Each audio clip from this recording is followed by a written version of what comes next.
आपके बाद हम सब कसम खाते हैं, एक बार हाथ कर लो आगे। आज के बाद हम सब कसम खाते हैं जिंदगी में कभी भी मरते मर जाएंगे, भूखे मर जाएंगे, पर बीजेपी को वोट नहीं देंगे। हम बीजेपी को वोट नहीं देंगे, हम बीजेपी को वोट नहीं देंगे।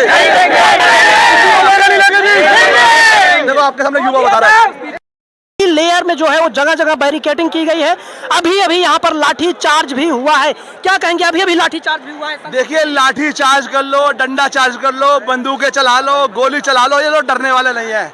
हम लोग मेट्रो से आए और 4 मेट्रो स्टेशन बदलने पड़े। 4 मेट्रो स्टेशन बदलने के बाद भी यहाँ पे कई किलोमीटर पैदल आना पड़ा और बड़ी संख्या में, हजारों की संख्या में, लाखों की संख्या में छोटे छोटे बच्चे यहाँ पे मेट्रो स्टेशन से जंतर मंतर आ रहे हैं। मैं पूछ रहा हूँ जी कहाँ से आए हैं? कोई कह रहा बिहार से आए हैं, कोई कह रहा पटना से आए हैं, कोई कह रहा पंजाब से आए हैं, कोई झारखंड, पूरे हिंदुस्तान से आज यहाँ पे युवा इकट्ठा हुआ है। अगर धर्मेंद्र प्रधान का इस्तीफा नहीं हुआ तो देश के प्रधानमंत्री को इस्तीफा देना पड़ेगा। संसद घेराव को परमिशन नहीं लिया गया है, बयान। अरे यहाँ भी तो परमिशन नहीं है, बिगर परमिशन के आए। इन्होंने मेट्रो बंद कर दी, बस बंद कर दी, गाड़ी बंद कर दी, फिर भी लाखों की संख्या में आए। वो दोगी मीडिया बता रही है कि यहाँ लोग नहीं है। अरे यहाँ लोग इतने हैं, पैर धरने की जगह नहीं है, पीने का पानी नहीं आने दे रहे, लोगों पर लठ बजा रहे। लठ बजाने के बाद भी यहाँ हजारों की संख्या में, लाखों की संख्या में लोग इकट्ठे हो रहे हैं और अभी तो लोग बढ़ेंगे। कानून व्यवस्था तोड़ रहे हैं आप। देखिए कानून व्यवस्था हम नहीं तोड़ रहे, हम ही लोगों ने कानून बनाया, हम ही लोगों ने सरकार बनाई। अगर आज कानून तोड़ने की बारी आएगी तो कानून भी तोड़ेंगे। आज वो युवा जो कह रहा था मेरा पेपर लीक हुआ, धर्मेंद्र प्रधान का इस्तीफा नहीं हुआ तो देश के प्रधानमंत्री का इस्तीफा यही जनता मांगेगी। और ये जनता इसलिए मांगेगी क्योंकि अगर ये पढ़ेगा नहीं तो ये IAS नहीं बनेगा, IPS नहीं बनेगा,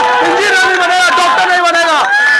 और देश के प्रधानमंत्री कहते हैं कि पकौड़ा बेचना भी रोजगार है। अरे हम इन युवाओं से पकौड़ा नहीं बिकवाएंगे, हम इन युवाओं को पढ़ाएंगे, IAS बनाएंगे, IPS बनाएंगे, डॉक्टर बनाएंगे, इंजीनियर बनाएंगे और ऐसी सरकार को उखाड़ के फेंकेंगे। ये युवा हमारा। आप इस्तीफा मांग रहे हैं, बीजेपी में कल्चर नहीं है इस्तीफा। अरे बीजेपी बनाई किसने? इन युवाओं ने बनाई है। अंधभक्ति में फंस गए थे, कहीं मंदिर में फंस गए थे, कहीं धर्म में फंस गए थे, कहीं ये फंस गए थे हिंदू खतरे में। अब इन्हें पता लग गया हिंदू खतरे में नहीं है, बीजेपी के राज में ये लोग खतरे में है। इन्हें पता लग गया। अब ये लोग बदल देंगे, अब ये लोग बदलाव करेंगे, अब ये ऐसा बदलाव करेंगे जो इनके पैर में जूता है 5 नंबर का, 6 नंबर का, 8 नंबर का, यही जूता और बीजेपी के नेताओं को बजाएंगे और बताएंगे कि बीजेपी को लाने वाले भी यही लोग हैं। आप युवाओं को मैं भड़का रहा हूँ जी आपको। ये पढ़े लिखे हैं, ये अनपढ़ नहीं है, ये बच्चे नहीं है जो मैं इन्हें भड़काऊं। ये सब पढ़े लिखे हैं, ये मोदी जी की तरह फर्जी डिग्री वाले आदमी नहीं है। इन सबके बाद डिग्री है और ये डिग्री से बता देंगे कि देश के प्रधानमंत्री को जब हम लाए थे, हम दोनों भाई गुजरात में 1.5 साल घूमे, हमने ढूंढा मोदी जी की चाय की दुकान मिल जाए। अरे चाय की तो दूर की बात, चूरन की दुकान नहीं मिली तो देश के प्रधानमंत्री झूठ बोलते हैं। और ये सब युवा देश के प्रधानमंत्री को उखाड़ेंगे अगर धर्मेंद्र प्रधान। इतने दिन हो गए, सरकार की सेहत पर असर नहीं डाल पाए, आपका इस्तीफा लेंगे। देखिए सोनम वांगचुक जी को एक बार में उठाया, एक बार उठाने के बाद पूरा देश आज जंतर मंतर पर खड़ा है। और ये क्या याद दिला, पता कौन सा याद दिला रहा है? अन्ना हजारे की याद दिला रहा है। अन्ना हजारे के टाइम चाहे बीजेपी का आदमी हो, चाहे कांग्रेस का आदमी हो, चाहे किसी पार्टी का आदमी हो, सब जंतर मंतर पे आया था। आज वही माहौल बन गया है सोनम वांगचुक के लिए। सारे के सारे लोग, सारे के सारे युवा जंतर मंतर पे आए हैं और ये बीजेपी को उखाड़ के फेंकने वाले हैं। अच्छा, सोनम वांगचुक को जिस तरीके से उठाया गया उस तरीके पर सवाल उठाया जा रहा है। सवाल क्या उठाया जा रहा है? इनका तो काम ही यही हमेशा। जब इनकी चलती नहीं है युवाओं के सामने तो ये लोग तानाशाही पे उतारू हो जाते हैं। पर ये सारे युवा अब डरने वाले नहीं है। कोई डर रहा है जी? एक बार हाथ उठा। अब ये लाठी चला ले, डंडे चला लें, ये आंसू गैस के गोले लेके आ रहे हैं, पानी ला रहे हैं, कोई फर्क नहीं पड़ना। सबने, भैया ने बोला ना जूता, तो जूता लेके घूम रहे हैं। जो भी तानाशाही करेगा जूता मारा जाएगा फेंक के। अरे कानून हम ही तो हाथ में लेंगे और ये कानून हाथ में नहीं ले रहे। एक आदमी को जबरन उठा के ले जा रहे हैं, स्टूडेंटों को मार रहे हैं, ये कानून नहीं तोड़ रहे। तो जब जो कानून तोड़ रहा है उसका जवाब उसी तरह दिया जाएगा। लाठी का जवाब लाठी से देंगे। भैया हमने रीनीट करवा दिया और रीनीट करवाने के बाद जांच जारी है, भरोसा क्यों नहीं करते? देखिए जांच तो राम मंदिर पे भी चल रही है, ठीक है। और जनता पूछ रही है, मैंने भी चंदा दिया था, हे प्रभु राम मैं थोड़ा सा चंदा भेज रहा हूँ, मेरे नाम की भी एक ईंट मंदिर में लगवा देना। पर मैं पूछ रहा हूँ वही ईंट लगी या नहीं लगी? वो चांदी की ईंट गई थी, वो हीरो के हार गए थे, वो तोता गया था बेचारा उड़ता उड़ता, कौवा गया था उड़ता उड़ता चांदी का। वो कौवा पूछ रहा है कि मुझे राम के दर्शन हुए या नहीं हुए। तो जो राम को लाए थे आज उन्होंने राम का चंदा चोरी कर लिया और अपना पेट भर रहे हैं और अरियासी कर रहे हैं। बहुत सारे लोग कह रहे हिंदू का पैसा हिंदू। हाँ मैं भी हिंदू, मुझे तो नहीं मिला। ये गरीब हिंदू है, ये गरीब हिंदू है। अगर इसका मकान टूटा हुआ है, इसका मकान बनवा देते तो हमें पता लगता है कि गरीब का पैसा गरीब में गया है। जो बच्चा IAS IPS बनने चाहता है उसकी फीस में पैसे कम पड़ रहे थे, अगर उस मंदिर चंदे का उस बच्चे को पढ़ा देते, उसे IAS IPS बना देते तो हमें लगता है कि हिंदू का पैसा अच्छी जगह गया है। आज जिसके घर पे छत नहीं है, टूटी छत में रह रहा है, पानी टपक रहा है, अगर उसे पैसा देते तो छत बना देते, हमें लगता है हमारा मंदिर अच्छी जगह पैसा कहाँ है। गया? जो हिंदू रोड पे बैठ के भीख मांग रहा है, कटोरा लेके भीख मांग रहा है, अपने परिवार के लिए भीख मांग रहा है, अगर उसे इस लायक बना देते, उसका मकान बना देते, उसे रोजगार दे देते, तो हमें लगता है हमारे हिंदुओं का पैसा अच्छी जगह गया। पर वो कहाँ गया? बीजेपी के नेताओं की जेब में, आरएसएस के नेताओं की जेब में वो डकार रहे और मौज ले रहे और अपने बच्चों को अय्यासी करवा रहे। हमारे बच्चों का क्या कसूर है? हमारे युवाओं का क्या कसूर है? इनकी क्या गलती है? इनकी गलती है, इन्होंने बीजेपी को वोट दिया, इनकी यही गलती है। पर ये आज कसम खाएंगे, आज कसम खाओगे बीजेपी जिंदगी वोट नहीं देंगे, आज कसम खाओगे बीजेपी जिंदगी वोट नहीं देंगे। आज के बाद हम सब कसम खाते हैं, एक बार हाथ कर लो आगे। आज के बाद हम सब कसम खाते हैं, जिंदगी में कभी भी मरते मर जाएंगे, भूखे मर जाएंगे, पर बीजेपी को वोट नहीं देंगे। हम बीजेपी को वोट नहीं देंगे, हम बीजेपी को वोट नहीं देंगे, बीजेपी को वोट नहीं देंगे। ये युवा है, ना तो मेरा रिश्तेदार है, ना तो मेरा रिश्तेदार है, ना मेरा कोई चाचा है, ना मेरा कोई ताऊ है, और ना मैं किसी को जानता हूँ। ये सब इसलिए चाहते हैं कि बदलाव होना चाहिए। बदलाव होना चाहिए, नहीं होना चाहिए, ये नहीं होना चाहिए, ये बदलाव करें। आप कह रहे हैं बदलाव करेंगे, वो कह रहे हैं कि हम बदलाव करेंगे 2047 तक विकसित राष्ट्र बनाएंगे। अरे 2047 तक जिंदा बचेंगे करेंगे, ये तो भूखा मर जाएगा, ये भी भूखा मर जाएगा, ये सब भूखा मर जाएंगे। पहले क्या होता था? पहले किसान फांसी लगाते थे, अब फांसी कौन लगा रहा पता है? युवा।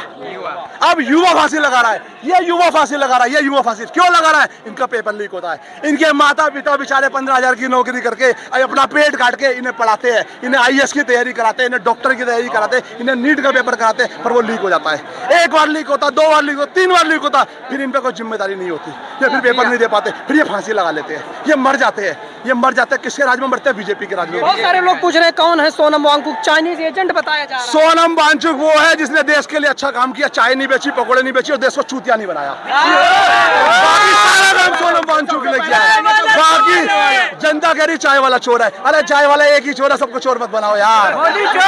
एक ही देश में चोर है, तो जनता चाहती है बदलाव होगा, जनता चाहती है बदलाव होगा, और इन्होंने कसम खाई है कभी भी जिंदगी में बीजेपी को वोट नहीं देंगे। संसद घेर पाएंगे इतनी भारी बैरिकेड? अरे आज नहीं घेरेगा तो कल घेरेंगे। मोदी जी तुम्हारी बारी तो आएगी, मोदी जी तुम्हारी बारी आएगी। आज नहीं घेरेगा तो कल घेरेंगे, मोदी जी तुम्हारी बारी तो आएगी, मोदी जी तुम्हारी बारी आएगी। अब तुम चाहे साड़ी पहन के उतरना, चाहे सूट पहन के उतरना, रामदेव बाबा की तरह तुम्हें भागने नहीं देंगे। ये रामदेव बाबा की तरह तुम्हें भागने नहीं देंगे, और देश की जनता यही बताएगी। बीजेपी के लोग कहे कि ये टुकड़े टुकड़े कहेंगे यहाँ पे पानी की हाँ, ये क्या नाम आपका? अभी सिंह पूरा क्या लिखते हो? सिंह लिखते हैं। सिंह लिखते हैं, हिंदू है। मेरा नाम है अजय शर्मा, हिंदू हूँ। आपका क्या नाम है? प्रिंस पूरा क्या लिखते हो? प्रिंस ही लिखते हैं। हिंदू है। क्या नाम आपका? संविधान मेश्राम। हिंदू है, पंडित है। क्या नाम आपका? हिंदू है, ये भी पंडित है। क्या नाम आपका? सब हिंदू है। तो ये टुकड़े टुकड़े करने वाले लोग हैं यहाँ पे, ये टुकड़े टुकड़े कर, अरे देश बचाने के लिए आए हैं। चाचा हमारे हैं, ये क्या देश तोड़ने वाले हैं? ये आओ मुल्ला जी, ये मुल्ला जी है, यहाँ पे आए हैं। अगर मुझे बताओ इन्होंने देश तोड़ना होता, क्या काम करते हो आप? जी मैं टेलर हूँ। ये टेलर है, ये कपड़े हिंदुओं के भी सिलते हैं, ये मुसलमानों के भी सिलते हैं, और अधिकतर तो हिंदुओं के सिलते होंगे। ईद में मुसलमानों के सिलते होंगे। ईद तो 2 ही बार आती है, बकरा ईद और वो तुम्हारा क्या बोलते हैं मीठी ईद, 2 ही बार आती है। बाकी हिंदुओं तो हर समय सिलते होंगे। क्या इन्हें हिंदुओं से दुश्मनी है?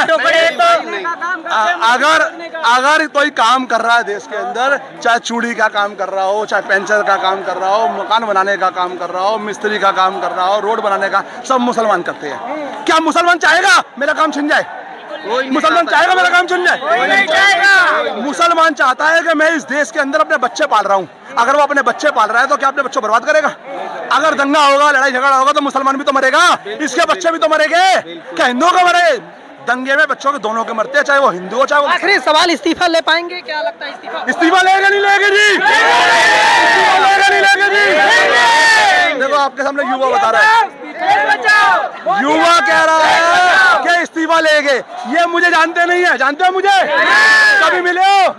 पर ये कह रहे इस्तीफा लेंगे और ये देश में बदलाव करेंगे। ये इनके सब सोशल मीडिया चल रहे हैं, ये सोशल मीडिया इतना वायरल कर देंगे और ये बताएगा अगर मोदी का इस्तीफा नहीं हुआ तो ये सब फांसी लगा के मरने की तैयारी कर लेंगे। और ये मरना नहीं चाहते, ये चाहते हैं कि अपने पापा के लिए, अपनी मम्मी के लिए, अपने भाइयों के लिए ये IAS IPS डॉक्टर बन जाए और अपने परिवार को अच्छा सा खिला पिला सके और अच्छा घुमा सके, अच्छा रह सके। तो ये तस्वीरें हैं जंतर मंतर की, आप देख सकते हैं बड़ी तादाद में यहाँ पर लोग जो है वो इकट्ठा हैं।